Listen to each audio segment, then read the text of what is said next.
როდესაც ინდივიდი ღებულობს გადაწყვეტილებას ღმერთის მიერ მითითებული გზების ძებნაზე უარის თქმას, რომლებსაც ის უნდა მიეყვანა თავისი პოტენციალის რეალიზაციამდე, მისი შინაგანი დანაშაული არა გულწრფელობა, წვავდება და ძლიერდება, რაც იწვევს შფოთვას, ლტოლვას, ნევროზს და შინაგან გაყოფას.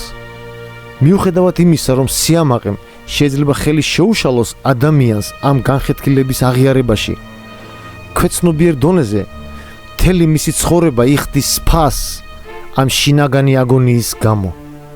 დანაშაული ფესვად გადგმულია ჩვენი ტკივილის საფუძველში და ფსიქოლოგიურ დონეზე ვლინდება ლტოლვის, გაუცხოების, უიმედობის, უსარგებლობის და სუიციდალური აზრების სახით.